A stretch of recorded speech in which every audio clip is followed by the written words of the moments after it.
Bonjour et bienvenue sur le podcast Parents chrétiens. Moi c'est Mathieu, je suis votre hôte sur ce podcast et je suis très heureux de vous retrouver pour ce 4e épisode. Merci de me suivre dans ces discussions avec des parents et de faire connaître le podcast autour de vous. Vous le savez, le bouche à oreille c'est vraiment ce qu'il y a de mieux pour ça. Et le mieux pour rater aucun épisode, c'est de vous abonner. Retrouvez tous les épisodes directement sur iTunes, Google Podcast ou même Spotify et YouTube. Ou encore mieux, vous pouvez vous abonner à la newsletter Parents chrétiens sur le site www.parentschrétiens.org. Aujourd'hui, je retrouve Christian. Christian est marié avec Adèle, ils ont 5 enfants et c'est un papa un peu plus âgé que mes précédents invités, puisqu'il est déjà grand-père, 2 fois même. Je connais leur famille depuis longtemps, puisqu'avec leur fils Jérémy, on est très bons amis depuis l'école primaire. C'était donc avec un peu de nostalgie que je suis retourné dans leur maison. Très tôt, je me souviens d'avoir été inspiré par cette famille. Leur foi, leur confiance en Dieu en toutes circonstances, les choix forts qu'ils ont pu faire, mais aussi l'amour et la chaleur qui se dégagent au sein de leur foyer restent des souvenirs marquants. Adèle et Christian ont vraiment à cœur l'éducation chrétienne. Avec d'autres parents, ils ont créé le groupe scolaire Mathurin-Cordier, qui va de la maternelle jusqu'au collège. Ensemble, ils sont également très investis dans l'enseignement concernant le couple et la famille, et ils ont écrit « La famille, un avenir et une espérance », un livre témoignage sur leur vie de famille. C'est un condensé d'encouragement pour les parents que je vous invite vraiment à lire. Dans cet épisode, Christian nous raconte comment sa vision de la famille, de l'éducation, mais aussi de Dieu ont été complètement transformées à partir d'un événement particulièrement marquant. Je retiens particulièrement 2 clés importantes à utiliser dans notre vie de famille. Le premier, c'est les temps de repas. Tout simplement, ce sont des occasions de partage, d'échange, mais aussi de joie qui sont essentielles pour notre famille. La deuxième clé, ce sont les rites de passage. Marquer les changements de saison dans la vie de nos enfants est vraiment important. C'est l'occasion de prendre un temps d'affirmation de qui ils sont, de valorisation, mais aussi un temps pour intentionnellement leur manifester notre amour. Dans l'épisode, on parle aussi de l'école chrétienne, de l'importance que les pères prennent leur place dans la famille, de la période de l'adolescence ou encore de la portée de notre exemple en tant que parents. Bref, comme d'habitude, c'était une discussion très enrichissante pour moi. Sachez que vous pouvez retrouver toutes les notes de l'épisode, les liens et ressources mentionnées directement à l'adresse www.parentschrétiens.org/4 avec des S à parents et chrétiens. Je vous retrouve à la fin de l'épisode pour quelques infos, mais assez parlé, et je laisse la place à ma discussion avec Christian Rosier. Bien, salut Christian, merci de m'accueillir chez toi pour ce podcast. Ouais, bonjour Mathieu, avec plaisir, on est vraiment content de te recevoir, je t'ai connu il y a une quinzaine d'années, donc grand plaisir de te revoir. Ouais. Dans ce podcast, juste rapidement, donc c'est le podcast Parents chrétiens. Le but c'est moi je suis un jeune papa et j'ai envie d'aller à la rencontre de parents qui sont peut-être passés par différentes étapes, en tout cas qui ont transmis qui ont vécu la foi avec leurs enfants. Et donc je veux aller tirer l'expérience, le témoignage, des conseils auprès de ces parents qui m'inspirent. Et donc comme tu l'as dit, on se connaît depuis quelques années, même si on s'est un peu perdu de vue. Je dirais, donc juste rapidement, donc tu es marié avec Adèle, tu as 5 enfants. 5 enfants. Et puis donc 2 petits-enfants. 2 petits-enfants, c'est ça, ouais. Et puis Jérémy, ton deuxième, c'était un peu mon meilleur pote quand on était à l'école. C'est ça, très bon pote. D'ailleurs, tu as dormi chez nous. Ouais, c'est ça, je suis venu plusieurs fois déjà. Et du coup, je suis très heureux en fait de venir ici et puis de pouvoir t'interroger aujourd'hui parce que dans mon dernier invité, Nathan Lambert, dans l'épisode, il disait comme conseil aux parents, allez regardez les enfants qui sont autour de vous, les enfants de famille chrétienne, voyez comment ils sont, et puis si ça vous inspire, allez, vous voyez les fruits, allez voir l'arbre, allez voir les parents. Et puis moi j'ai pu grandir avec Jérémy, j'ai pu voir un peu vos enfants grandir en même temps qu'eux, puis je vois que ça a porté du fruit dans votre famille, et puis du coup je veux prendre spécifiquement ce temps pour toi, pour parler avec toi de un peu tout votre parcours, comment vous avez cheminé, quelles ont été les étapes, les difficultés peut-être. Et voilà, comme tu l'as dit, t'es grand-père, donc c'est aussi l'expérience d'être plus longue que juste un jeune papa. Ouais, on va fêter nos 30 ans de mariage, d'ailleurs en octobre 2019. Voilà. Donc 30 ans. Ok. Tout un parcours. Avant de parler de la famille, j'aimerais juste que tu puisses nous dire c'est quoi ton parcours. Est-ce que toi tu as grandi dans une famille chrétienne ou pas du tout? Alors, on pourrait dire, ouais, j'ai grandi dans une famille, une maman qui était très croyante, une maman catholique très croyante, une vraie foi en Dieu. Elle avait vraiment une foi et une espérance en Jésus. C'était pas juste pratiquer que le dimanche, il y avait vraiment une foi. Et puis, elle amenait ça dans la maison, et puis même autour d'elle. Hein, et un père qui était, voilà, avait eu un parcours de guerre un peu compliqué. Il avait connu la guerre 39-45.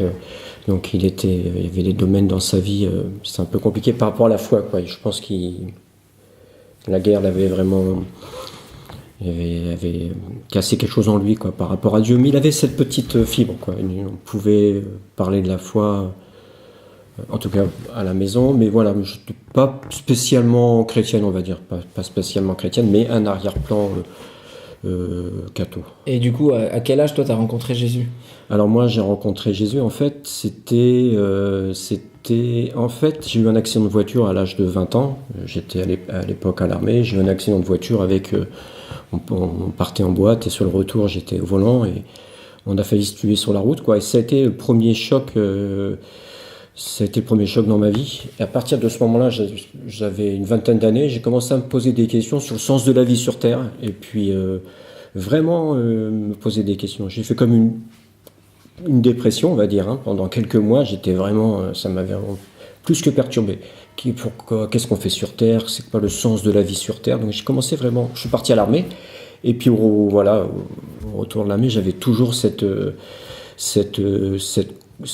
idée, donc j'ai commencé à m'intéresser, pas du tout à la religion chrétienne, quoi, parce que j'avais eu, voilà, ça m'intéressait pas du tout. J'ai commencé à m'intéresser aux religions orientales, Ouais. j'ai commencé adepte de Gandhi, arrêter de manger de la viande et tout ça, quoi. Et je me suis dit, si Dieu il est sur une montagne à l'autre bout du monde, bah, je vais aller le rencontrer, parce que pour moi c'était la chose la plus importante sur cette terre.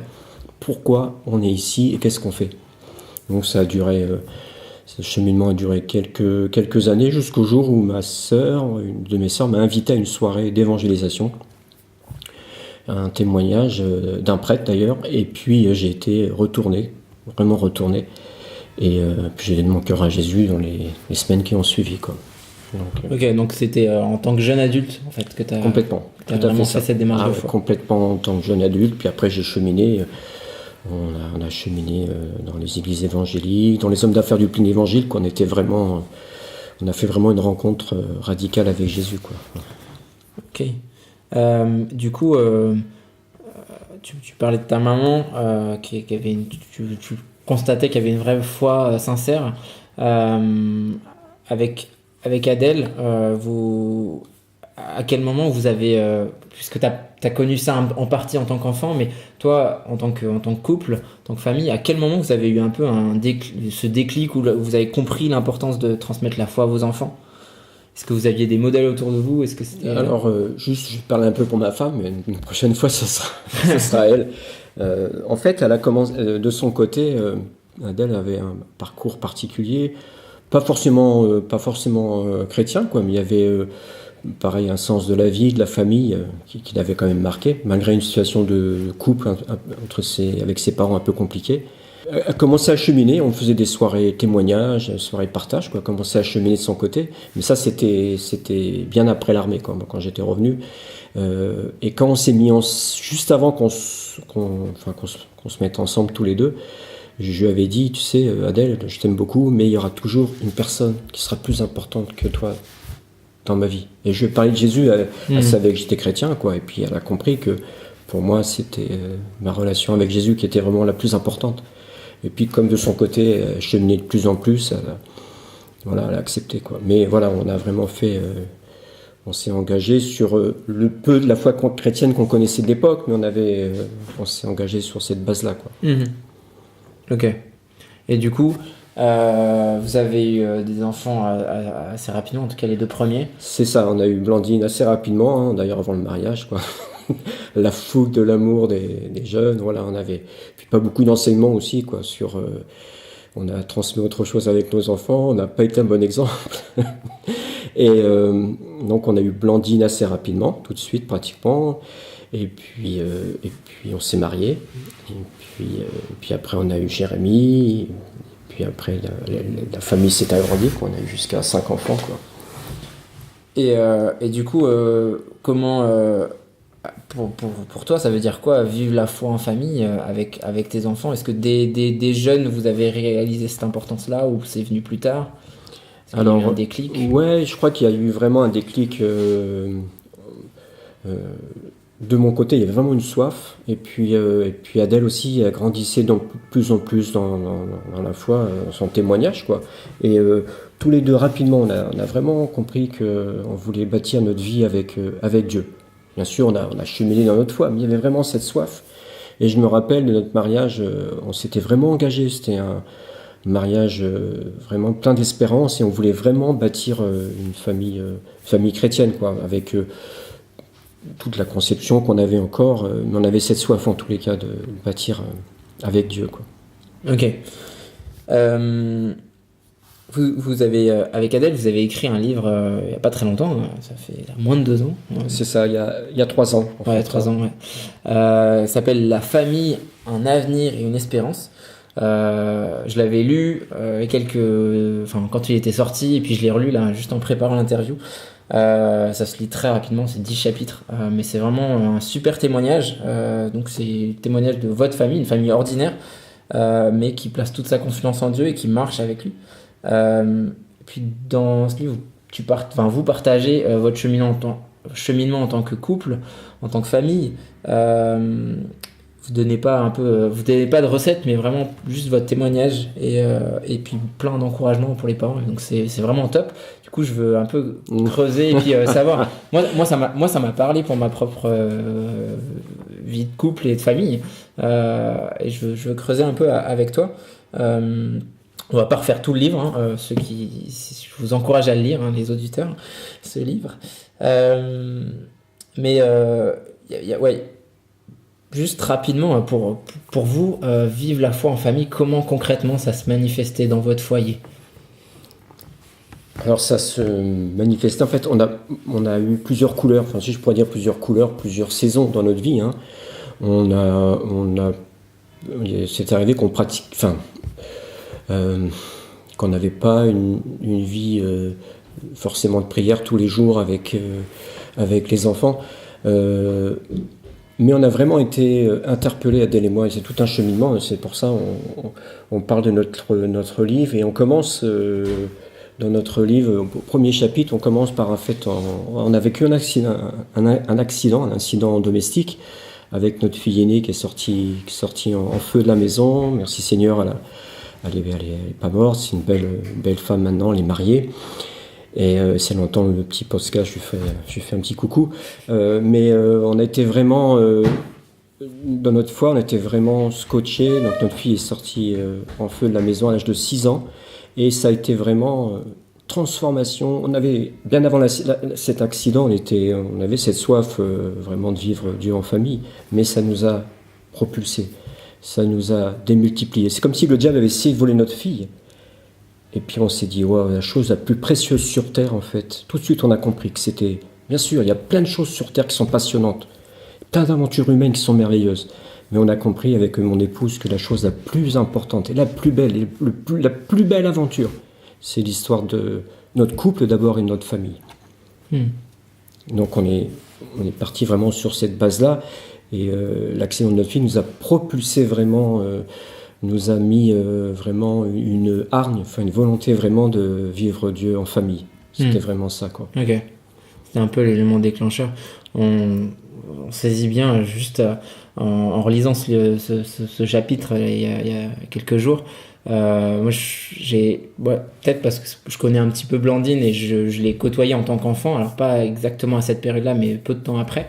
La première fois déjà, ça m'avait bouleversé de lire ce chapitre, et puis de nouveau de voir la main de Dieu dans toute cette période, dans tout cet épisode, et puis la manière dont Dieu il a agi dans votre famille.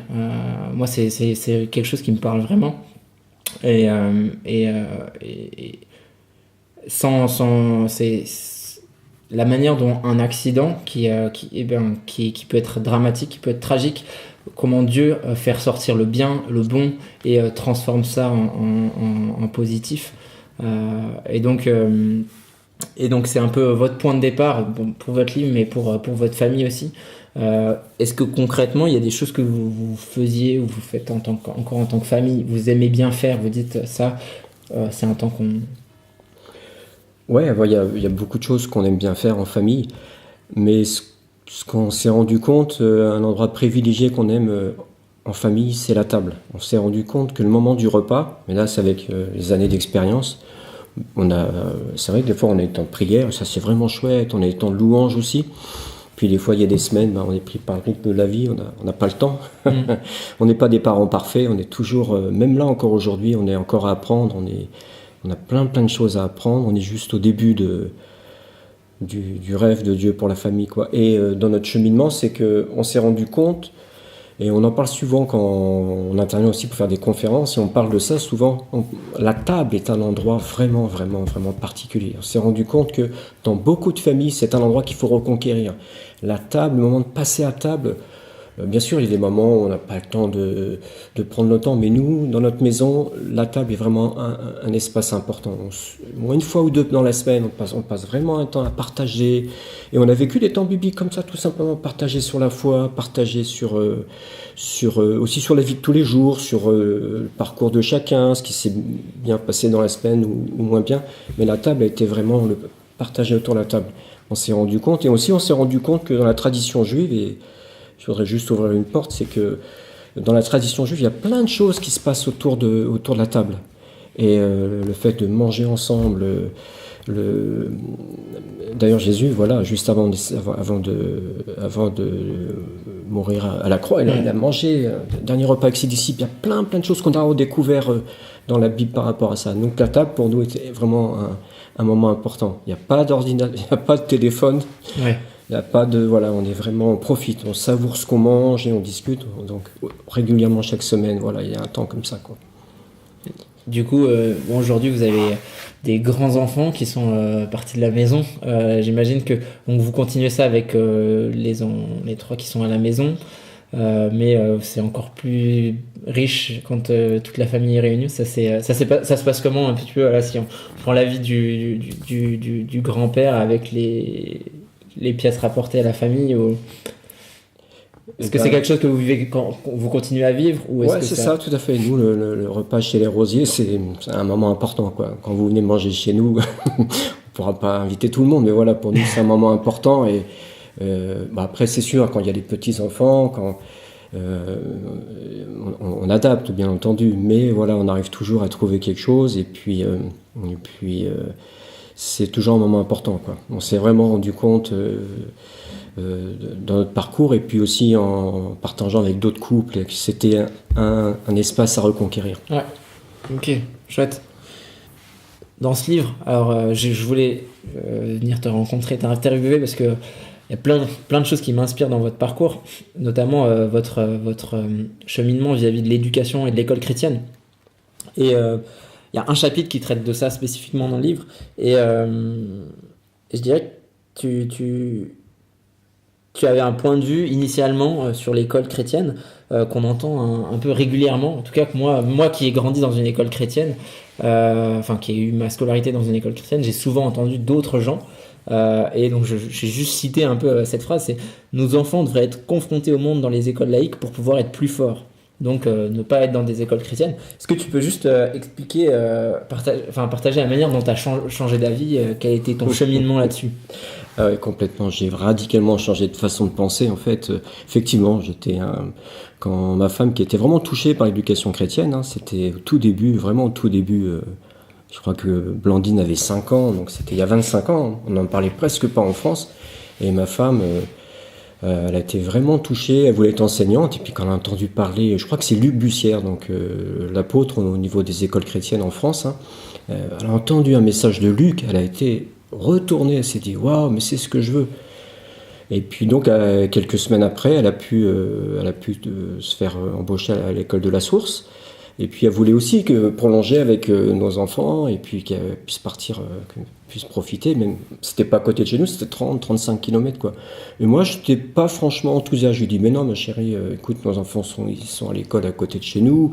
Et puis tu sais, et puis là voilà j'ai commencé à confronter par rapport à ma façon de penser. J'ai tellement été effectivement pensais que la meilleure éducation, c'est de confronter nos enfants avec le monde dès qu'ils sont petits. Et puis, je me suis rendu compte que c'était ma façon de penser, mais qu'elle n'était pas juste du tout. Et puis, c'est pas ce que Dieu y dit. Et puis l'accident aussi par rapport à ma fille Blandine, notre aînée, ça m'a aussi remis en question sur, mais pourquoi je pense comme ça? Pourquoi cette manière de penser? Est-ce que Dieu pense comme ça dans sa parole? Et je me suis rendu compte qu'il y avait une autre façon de voir les choses. Et là, j'ai commencé à me remettre en question. J'ai fait une repentance dans le sens que, waouh, ma façon de penser est-ce qu'elle est normale? Est-ce qu'elle est basée sur ce que Dieu y dit? Parce que c'est ça, Dieu. Aimer Dieu, ça veut dire, je vais suivre tes conseils, je vais pas mettre ma conception par rapport à la vie de famille, la vie de mes enfants. Qu'est-ce que tu dis par rapport à l'éducation, par rapport aux enfants? Et il y a plein d'exemples dans la Bible où on voit des enfants, Samuel, d'autres enfants, qui ont été vraiment... et toute la tradition juive aussi. Toute la tradition juive, ils transmettent aux enfants Deutéronome 6, plein de passages comme ça qui m'ont vraiment interpellé. Et puis je me suis remis en question. Et du coup, ça t'a amené à faire un premier choix vous a amené à faire un premier choix de mettre vos enfants dans une école chrétienne, et puis même d'aller plus loin. C'est ça. Et ben voilà, quelques mois après, donc j'étais convaincu que c'était la bonne chose la meilleure chose pour mes enfants. Bon, il y a eu aussi l'accident de ma fille, qui m'a vraiment complètement transformé de l'intérieur.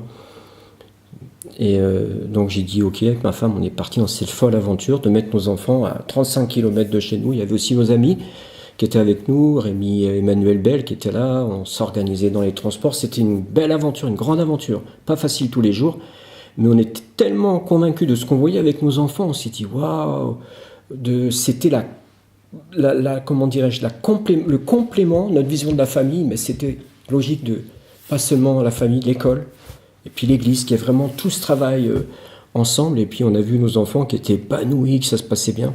Donc on s'est dit, on va ouvrir une école à côté de chez nous. Ouais. On a ouvert l'école il y a 15 ans. C'est à l'école aujourd'hui, elle a 15 ans. 15 ans, elle a fêté ses 15 ans à la rentrée dernière. Et puis et là, on a le collège, on a la maternelle au collège, on rayonne, on a 60 élèves. Et puis nous, on est convaincus que c'est la meilleure chose pour les familles chrétiennes. On s'engage dans toute la francophonie. D'ailleurs, on fait des conférences aussi en Afrique de l'Ouest pour la multiplication des écoles chrétiennes. L'éducation, c'est vraiment un domaine où on est vraiment appelé à ça, on est vraiment appelé à s'engager dans l'éducation, tous les domaines au niveau éducation.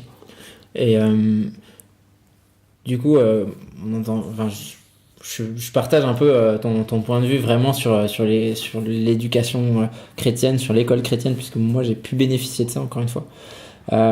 Est-ce que je pense que pour beaucoup c'est quelque chose, on se dit mais ce serait tellement bien s'il y avait une école chrétienne à côté de chez moi ou pas très loin, ou s'il y avait quelque chose comme ça. Vous avez ce cheminement, je pense que Dieu il a vraiment placé ça sur votre cœur, ce que j'ai pu voir aussi. Et puis, mais est-ce que tu auras un conseil ou quelque chose à partager spécifiquement sur l'éducation pour les parents qui nous écouteraient, qui n'auraient pas forcément l'opportunité d'avoir une école chrétienne à proximité? Alors sur l'éducation chrétienne, par rapport aux écoles, d'abord je conseillerais aux parents, c'est vrai effectivement c'est pas toujours évident de trouver une école à côté de chez soi, il n'y en a pas beaucoup en France, mais déjà de vivre Dieu en famille à la maison, ça c'est déjà bien entendu la meilleure chose. Et si c'est possible de le prolonger avec une école chrétienne, nous on encourage fortement les chrétiens à se mobiliser de plus en plus, de créer des réseaux, de créer une multiplication des écoles chrétiennes sur tout le pays, toute la France, qu'il puisse y avoir des écoles chrétiennes dans chaque ville importante, ça c'est notre cœur, on travaille pour ça en ce moment, mais déjà vivre Dieu à la maison. Voilà, on attend...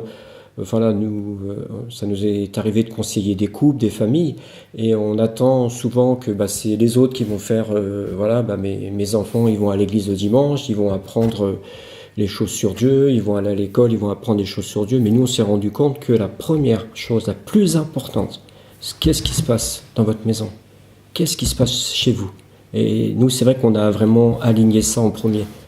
On voulait que...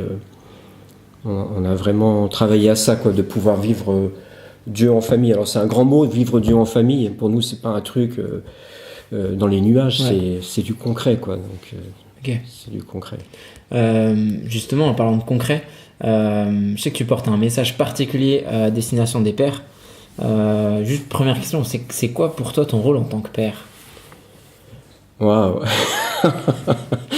Là, je parle aussi avec beaucoup d'humilité, hein. Je me suis rendu compte avec Adèle que, en tant que parent, et ça, je voudrais juste dire à tous les parents, là, on ne se sent pas du tout au-dessus de...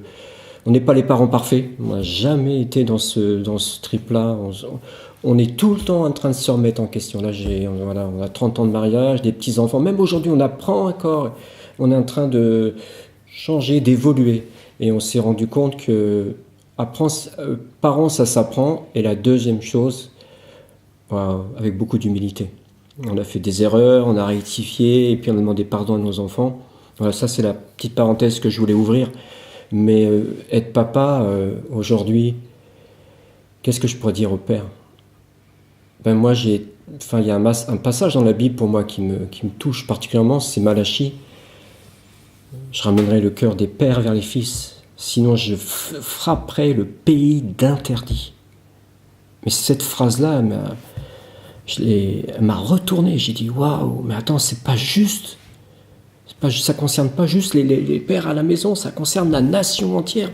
Mais qu'est-ce qu'il y a? Qu'est-ce que tu as déposé dans le cœur des pères qu'on n'a pas encore compris, qu'on est en train juste de découvrir? Et c'est vraiment, pour moi, si je devais faire... c'est un mélange on est à la fois entraîneur, on est à la fois coach, on est à la fois des papas. Je me vois des fois avec mes enfants, je suis comme sur un terrain de foot. Ouais, tu vas y arriver. Je crois que notre place en tant que père, c'est d'encourager. Combien de fois j'ai encouragé mes enfants, quand même pour moi, ça me fait tellement de bien d'être des fois où je suis encouragé, quand je suis confronté à des situations difficiles. Et en tant que papa, ouais. Et puis bénir mes enfants, dans le sens leur dire du bien, leur rappeler, quelles que soient les situations. Et des fois, c'est pas évident, hein, tous ceux qui ont des enfants, ils savent, quoi. C'est un challenge, quoi. Et on est là en tant que père, notre place, c'est tu vas y arriver. T'inquiète, tu vas y arriver. Je crois que c'est ça. C'est à la fois tout simple et à la fois tellement puissant. Tellement puissant. Du coup, pour toi, ton rôle, c'est... ce que tu vois du rôle de père et ce que tu as essayé de mettre en pratique, c'est donc l'encouragement, la bénédiction. Il y a un rôle particulier du père là-dessus. C'est un défi qu'on doit relever, en tout cas, de prendre cette place en tant que papa. Ouais, c'est ça. C'est un défi, et puis la société, voilà, en fait, a voulu écarter les pères, les hommes, de l'éducation. D'ailleurs, dans les écoles du dimanche ou à l'école, c'est souvent les mamans qu'on voit. C'est normal, les mamans, elles ont ce cœur maternel. Mais les pères, dans Deutéronome 6, c'est un passage aussi qui m'a vraiment interpellé. C'est les pères qui enseignent leurs enfants. Ouais. Et moi, j'ai pris ma place, j'ai été remis en question. Et c'est vrai, je me reposais un peu sur ma femme, tranquille. Puis un jour, j'ai vu ce passage, j'ai dit, c'est les pères qui enseignent. Alors j'ai commencé à la maison, à enseigner, à transmettre l'héritage de la Bible, transmettre des passages. Concrètement, ça m'intéresse. Comment tu faisais ça? Comment tu amenais ça un peu dans ton quotidien? On se retrouve régulièrement, on essaye chaque semaine, avec des fois, on n'a pas toujours réussi, mais voilà, on a ramené un temps en famille chaque semaine. Et du coup, là, tu ouvres la Bible. Moi, en tant que papa, si je vois qu'il y a, des fois, ça part tout seul au quart de tour, puis des fois, on tourne un peu en rond. Voilà, j'essaie pas, j'amène la parole de Dieu dans la maison. J'ouvre la Bible et je partage des expériences que j'ai vécues. En tant que Deutéronome 6, tu enseigneras tes fils, tes enfants. Et je prends vraiment cette place-là, de petites expériences personnelles, puis j'ouvre la parenthèse, après on partage entre nous, chacun raconte son expérience. En ce moment, je parle du Saint-Esprit en ce moment. Donc, mais je me suis beaucoup reposé sur ma femme, et de plus en plus, Voilà, je veux vraiment interpeller les papas. On a vraiment notre place. C'est notre rôle d'éduquer nos enfants et de transmettre tout ce qui est au niveau de la parole de Dieu, quoi. T'es le premier papa que j'interviewe là sur le podcast qui a des grands-enfants et donc qui est passé par cette étape un peu de l'adolescence. C'est souvent une période un peu peut-être redoutée par les parents. On entend parfois ça se passe bien maintenant, mais attends de voir, tu verras quand ils seront ados. Ouais. On l'a entendu aussi. Mais du coup, comment vous avez vécu cette période? Est-ce que avec vos enfants? Juste, je m'excuse, je vais juste revenir en arrière. Je pense à quelque chose que je voulais transmettre au papa pour finir et après je vais revenir sur cette question qui est vraiment très pertinente. En fait, l'autre chose en tant que père où je m'implique, j'essaie d'être un bon exemple. Je me suis rendu compte que on peut des fois beaucoup parler et puis faire le contraire de ce qu'on dit. En fait, avec beaucoup d'humilité, je me suis rendu compte que des fois, il faut parler un peu moins et faire ce qu'on dit. Et nos enfants, si ils voient que ce qu'on dit, on le met en pratique, on le vit, et puis ça porte du fruit, puis ils vont suivre notre exemple, naturellement. C'est pas juste parler, c'est incarner. Tu comprends, Mathieu, c'est le vivre. Tu dois le faire avec. Et avec mon épouse aussi, on a mis vraiment en place aussi, tous les deux, au niveau du couple, on fait aussi des parcours pour les couples, vivre à la maison, waouh. Et on a changé l'atmosphère sur, voilà, c'est les 10 premières années de notre vie en tant que couple. Ça a été compliqué, on a remis les choses en question, on incarne avant de parler. Et après, on parle. Et on s'est rendu compte que le plus important, et ce qui parle le plus pour les gens qui sont en proximité, c'est qu'est-ce qu'on vit. Est-ce que c'est creux ce que tu vis, ou c'est vraiment des convictions? Est-ce que tu le mets en pratique? Ouais. Voilà, j'avais pensé juste à ça. L'impact de l'exemple pour nos enfants. J'y crois. Je crois à ça aussi. Mais je vois que c'est un défi. Continuel. Et je me suis eu plusieurs fois, j'ai demandé pardon, j'ai dit voilà, franchement. Et j'ai appris aussi l'humilité, et puis aussi à demander pardon, peut-être même jusqu'à se laver les pieds. Je me souviens une fois avec mes enfants, je leur ai dit écoutez, là vraiment, j'ai pas du tout été un bon exemple. Mais on peut le dire aussi plusieurs fois. Et on peut aller jusqu'à laver les pieds de nos enfants, et puis notre épouse, s'il y a des choses voilà, c'est vraiment en tant que père, on amène le changement dans la maison, aussi dans la prière. Voilà, je ferme juste ce chapitre. Je me suis aussi rendu compte que d'amener la prière dans la maison. Souvent le matin, je me lève tôt, mon fils, il se lève des fois, il me voit, papa, t'es déjà en bas, et il sait que je suis en train de prier. Il sait que je prie pour la maison. Je suis le gardien. Dieu m'a donné la responsabilité. C'est mon héritage, mon territoire, et le quartier qui est tout autour m'appartient. Et en tant que père, il y a tout ça aussi que j'essaie. Je ne suis pas parfait, il y a des fois, mais je sais que c'est vraiment important. C'est ton objectif en tout cas. Oui, tout à fait. Tout à fait. Ok. Du coup, les ados? Voilà, c'est une question très importante. Comment on ça a s'est entendu passé plusieurs fois. Vous verrez quand vos enfants seront ados, ça va être compliqué. C'est vrai, des fois ça peut être compliqué, mais pas obligé. Et puis des fois ça peut être avant. Je vois notre fils Jérémy, qui est maintenant que tu connais, c'est ton copain. C'était très compliqué quand il avait l'âge de 10 ans. Incroyable, on avait vraiment, c'était compliqué, c'était avant même la pré-ado, quoi. Peut-être entre 6 et 10 ans, combien de fois ma femme, elle était en train de pleurer parce qu'il fallait faire les devoirs, parce qu'il n'écoutait pas, parce que... Et puis un jour, il y a eu un déclic. Et ça, le déclic, c'est son expérience, sa conversion, c'est mélange de tout ça, l'ambiance de la maison. Mais lui, ça s'est passé avant. Et donc, quand il y a eu l'adolescence, ça s'est bien passé pour lui, par exemple. Ouais. Donc, par rapport à nos enfants, c'est normal. Alors, crise en soi, voilà, peut y avoir une crise qui est tout à fait normale parce qu'il y a un changement. On a accompagné chacun de nos adolescents par rapport à ça, quoi. Mais je dois dire, pour chacun de nos ados, ça n'a pas été une crise difficile, en fait. Okay. Très surprenant. Je m'attendais vraiment, je me suis dit, ouais, et en fait, pas du tout. Alors, je sais pas. Là, franchement... Du coup, tu sais pas vraiment ce que tu as fait de particulier pour que ça se passe bien. C'est ça. Mais est-ce que... Tout à fait. Ouais. Est-ce qu'il y a des trucs, tu t'es dit, à l'âge d'adolescent, mes enfants, ils rentrent dans telle période, maintenant je vais avoir telle attitude, tel rôle, où je sens qu'il faut que je fasse ça avec mes enfants, que je faisais pas avant, ou au contraire que je fasse plus ça. Ouais.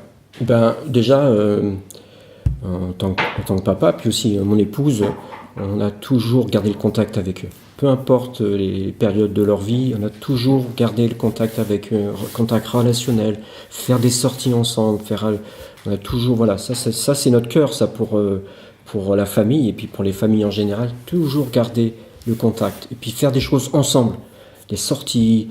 Nous on aime bien se balader, sorties. Moi j'aime bien le sport, donc voilà, on vit des choses ensemble à travers le sport et tout ça avec ou des sorties, ça peut être sur Paris, des choses comme ça. Ça, on a toujours eu cette culture dans la maison de vivre des choses ensemble. Pas seulement des temps spirituels, c'est vivre. Pour moi, vivre Dieu en famille, c'est ça aussi, vivre des temps, une sortie, une randonnée, une balade, des temps de vacances, quoi. Et on a toujours gardé ce contact avec nos enfants, quoi. Ça peut être aussi une sortie à la pêche, peu importe, quoi, bowling, peu importe. Et là, faut imaginer, nos enfants ont besoin, en fonction des âges différents, ont besoin de choses différentes, quoi. Et mon épouse, pour ça, elle est douée, elle m'a donné de bons conseils, quoi. Et puis, qu'est-ce que je pourrais dire d'autre par rapport à... Et puis, ouais, ce que je disais tout à l'heure, je crois qu'après, quand ils rentrent dans l'adolescence, parler un peu moins de notre foi, mais le vivre. Ouais, c'est ça. Et puis, pas avoir peur, être avec eux, quoi, leur faire confiance. On s'est rendu compte avec nos enfants, au fur et à mesure qu'ils grandissaient, ils ont vu qu'on leur faisait confiance et on leur a dit, ok, là, vous voyez, on vous laisse de la liberté, mais on vous fait vraiment confiance. Ça veut dire que si cette confiance, on s'aperçoit que vous nous avez un petit peu trompé, trahi, hein, c'est pas du tout... mais dans ce cas-là, on va réduire. Mais si on a vraiment confiance, on pourra vous laisser au fur et à mesure la liberté, quoi. Nous, on s'est rendu compte que c'était mettre des bonnes lois, entre guillemets, les lois de Dieu dans leur cœur, et quand ils vont grandir, c'est ça qui va porter du fruit, quoi. Ok. Est-ce que c'est pas est-ce qu'il y a des défis quand on est parent? Ouais, il y a des défis tous les matins quand on se lève. Est-ce que tu veux partager un défi qui a été vraiment majeur, et puis comment en tant que papa, en tant que parent, vous l'avez géré? Qu'est-ce que... Ouais, alors là je peux te dire que oui, des défis, il y en a pas tous les matins, mais oui, régulièrement. En fait, il y a des choses, on se rend compte qu'il n'y a pas d'école pour être parent. Ouais. D'ailleurs, je t'encourage dans tout ce que tu fais, il y a vraiment besoin de ça, mais il n'y a pas d'école et on apprend beaucoup de choses sur le tas, quoi. Donc, et puis ça va vite, mais mon plus grand défi en tant que parent, en tant que papa, c'est déjà de me remettre en question. Ça, j'ai compris qu'il fallait que je me remette en question régulièrement et qu'il n'y avait rien qui était acquis. Je me dis que voilà, il faut... Et pour moi, la famille, c'est une conquête de tous les jours. Et je suis comme... C'est vrai que j'ai une mentalité de sportif, je lâche rien. Et il y a des fois, on est confronté à des situations pas toujours évidentes, hein. Je me souviens de ma fille, ma Blandine, qui a vécu l'accident. Suite à ce drame, où elle est sortie en feu de la maison, il y a eu un suivi au niveau de l'hôpital. Et puis, elle était vraiment, au niveau psychologique, elle était vraiment très, très compliquée pour elle. Et en tant que parent, on était dépassés. On la prenait dans nos bras le soir pour qu'elle s'endorme. On ne pouvait pas, on était dépassés. On pouvait essayer de lui transmettre l'amour, des choses comme ça, mais elle était imperméable. Elle avait peur de tout, elle avait peur du feu, du soleil, de plein de choses. Elle était... Et on s'est remis, voilà, c'est Dieu vraiment qui nous a, c'était un miracle, quoi. On s'est rendu compte qu'il y a quelque chose à aller chercher dans le cœur du Père et à faire descendre dans notre famille, quoi. Donc c'est auprès de Dieu que tu as trouvé la ressource. Souvent. Et puis dans les bons témoignages que j'ai vus dans les bouquins, beaucoup de choses qu'on a appris dans les livres aussi, puis on a dit, ça c'est bien.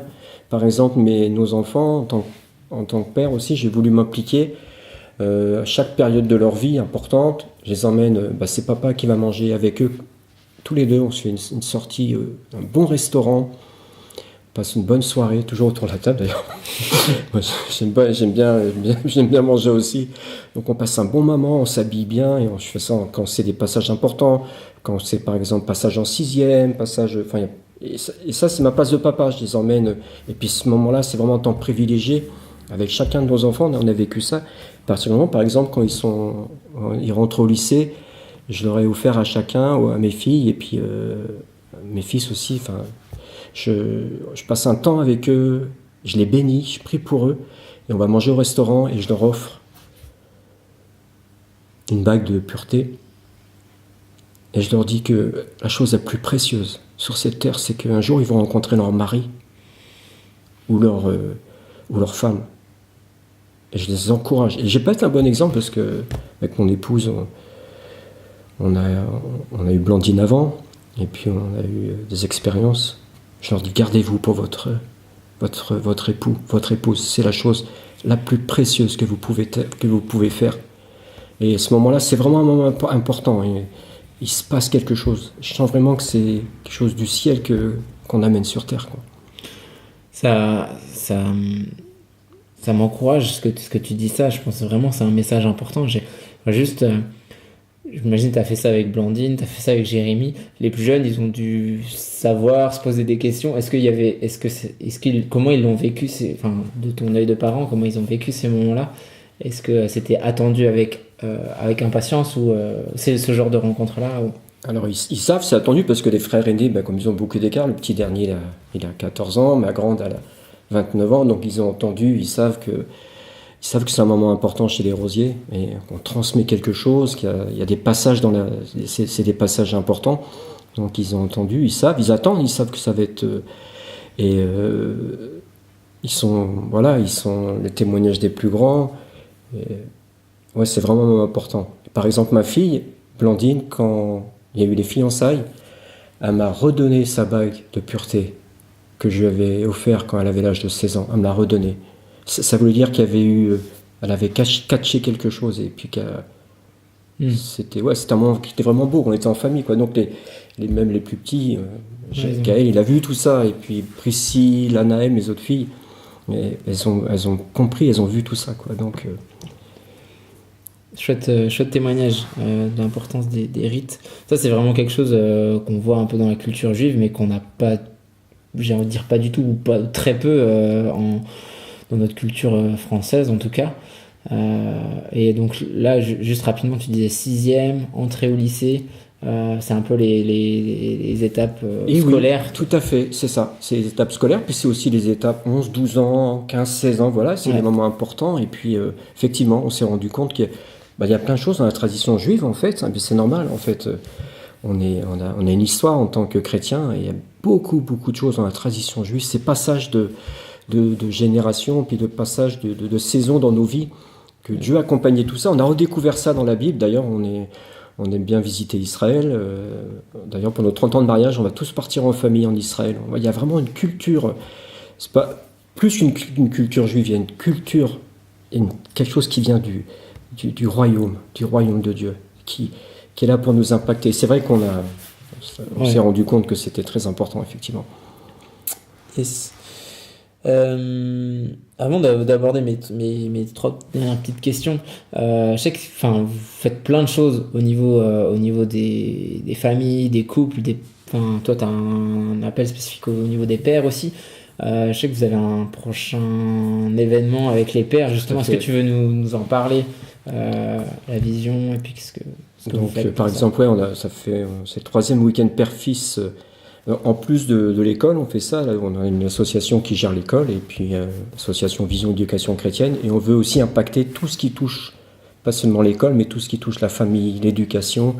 Donc on a démarré avec une équipe, on a démarré depuis 3 ans des week-ends père-fils. Donc c'est vraiment un moment privilégié, on se retrouve. En fait, c'est des choses que j'aurais voulu vivre avec mon père quand j'étais plus jeune, quoi. Un temps privilégié entre le père et le fils. Donc on se retrouve sur un week-end, de vivre vraiment un temps de partage, de qualité, et puis à travers des jeux, à travers les temps spirituels, et puis de passer vraiment un temps père et fils, quoi. Mais c'est plus que pour un week-end. En fait, c'est un changement c'est un changement de mentalité. C'est aussi s'impliquer dans la vie de nos enfants. S'impliquer, en fait. C'est aussi tout ça qu'on veut transmettre à travers ces week-ends père-fils. S'impliquer dans la vie de nos enfants. C'est un week-end dont vous vous servez pour encourager les pères à prendre ce rôle cette place-là dans la famille auprès de leurs fils et de leurs enfants. C'est ça. Et puis aussi, j'imagine, au niveau des fils, il y a des choses qui se passent dans les relations, dans les... Bien sûr, ouais, tout à fait. On a vu des fils qui avaient été touchés, des relations entre un papa puis des fois un ado. Le dernier camp d'été, c'était ça. Le dernier camp qu'on a fait, c'était un parcours très difficile entre son père et puis un jeune ado. Et ça a été le début de quelque chose de nouveau. Donc c'est vraiment insuffler, enfin je sais pas si ça se dit, insuffler, enfin transmettre quelque chose de, voilà, des pères qui s'engagent avec leurs enfants dans le quotidien de chaque jour, avec des saisons différentes, quand ils sont ados, quand ils sont plus jeunes. Mais voilà, être créatif, trouver des choses pour passer du temps avec nos enfants. Et quand on fait ces week-ends père-fils, c'est ça aussi. Dire au père, voilà, tiens, la dernière fois, il y a eu la soirée, on a fait un feu de camp. C'était trop sympa, avec des témoignages comme ça. C'était très chouette de se retrouver père et fils. Et juste avant, on est tous partis en balade et on était juste avec notre fils. Et puis on avait plusieurs questions à se poser. Donc c'est chouette. Et puis ça veut dire aussi ça, on peut l'amener tout au long de l'année, quoi. Ça peut être pas juste pour un week-end. C'est des choses qu'on peut vivre de manière régulière. C'est un peu impulser quelque chose dans la famille. C'est ça, tout à fait. C'est vraiment impulser que les papas reprennent leur place, okay. que les pères reprennent leur place, quoi. Et donc concrètement, ça se passe où et quand ? Alors ça se passe du 5 au 7 juillet 2019 et ça va se passer à Corny, c'est la Chaumière, c'est un camp vacances, il y a ce qu'il faut pour planter la tente, il y a ce qu'il faut. 1h30 de Paris, quelque chose comme ça. C'est ça, à peine 1h15, et l'orateur de ce week-end-là, ce sera Pierre Kanga, qui a vraiment un message à transmettre sur le cœur du Père. Je crois qu'il y a vraiment des personnes, par exemple Pierre, c'est une personne qui a transmis quelque chose, sur le cœur du Père. Et c'est tellement important, quoi. Tellement important. Ok, merci. Les 3 petites questions que j'aime bien poser à tous mes invités, alors que j'adapte un petit peu à chaque fois, mais du coup, là, Blandine, elle a 29, 30 ans. Elle va fêter ses 30 ans cet été. C'est ça, elle a bientôt 30. Qu'est-ce que tu dirais à ton toi d'il y a 30 ans, du coup, juste avant que tu aies Blandine, donc votre premier enfant? Qu'est-ce que tu dirais si tu pouvais revenir en arrière avant que tu sois papa? Qu'est-ce que tu te donnerais comme indication, conseil? Que les rêves que j'avais, c'est possible. En fait, si je pouvais me dire à l'âge de 30 ans en moins, c'est ça. Les rêves que tu as en toi, c'est possible. Crois en tes rêves. Tu vas faire des choses, tu vas vivre, tu vas transformer ce monde. Tu as ta place, tu vas prendre ta place. J'aurais eu besoin d'entendre ça en tant que père, en tant que jeune, en tant que prends ta place. Tu vas amener quelque chose sur cette terre que personne n'a jamais amené. Et c'est ça que si je voudrais encourager chacun, ne vous laissez pas, soyez pas découragés, peu importe votre parcours, peu importe ce que vous avez vécu jusqu'à présent. Demain, aujourd'hui, c'est un nouveau jour. Et c'est un Dieu qui amène le changement, qui amène la vie, quoi. L'espérance. En fait, le titre de notre livre, si je pouvais me parler à mon 30 ans en moins, un avenir et une espérance. On a compris avec mon épouse, c'est aussi notre parcours avec l'accident de notre fille, que Dieu, c'est le passage de Jérémie, un avenir et une espérance. Un avenir et une espérance. C'est ça qu'on transmet à nos enfants. Ça, c'est valable pour nos propres vies, mais aussi pour la famille, quoi. C'est ça, tout à fait. Tout à fait, voilà. Quelles que soient les situations de famille, il y a vraiment un avenir et une espérance pour chacun d'entre nous. Il y a ton livre, mais est-ce qu'il y a un livre, une ressource que tu me recommanderais à lire en tant que parent, ou à écouter, ou à voir Alors, en fait, je me rappelle plus du titre. Il y a un livre qui m'a retourné, je suis vraiment désolé, et il m'a vraiment retourné. Et je suis vraiment désolé. Par contre, il y a un livre qui m'a vraiment impacté. C'est le livre de Pierre Kanga. Pierre, c'est une personne que j'apprécie beaucoup. Et tout ce qu'il nous a transmis par rapport au cœur du Père. Et je me souviens plus de son livre, c'est lequel déjà? C'est. J'ai un trou. Non, je le retrouverai, je le mettrai dans les notes de l'épisode. Un père avait deux fils. Voilà. Ça, c'est vraiment un livre. Ça a été notre livre de chevet pendant. Et il nous a. On a reçu quelque chose qui nous manquait par rapport à la vision de la famille, quoi. Ok, ça marche. Et éventuellement, rapidement, est-ce qu'il y a une ressource que tu as aimé utiliser avec tes enfants ou qu'ils ont aimé pour vivre la foi ou pas spécialement? Voilà, ils ont été bénis avec les fabricants de joie, ils ont été bénis, on les a accompagnés pour qu'ils vivent des choses avec d'autres jeunes et tout ça. Okay. Quoi. Alors ça, on les a S'ils vraiment ont pu vivre un peu à l'extérieur de la famille. Complètement. On a essayé de trouver des endroits où ils pouvaient vivre ce que nous, ce qu'on vivait à la maison, quoi. Plus que l'école chrétienne, quoi.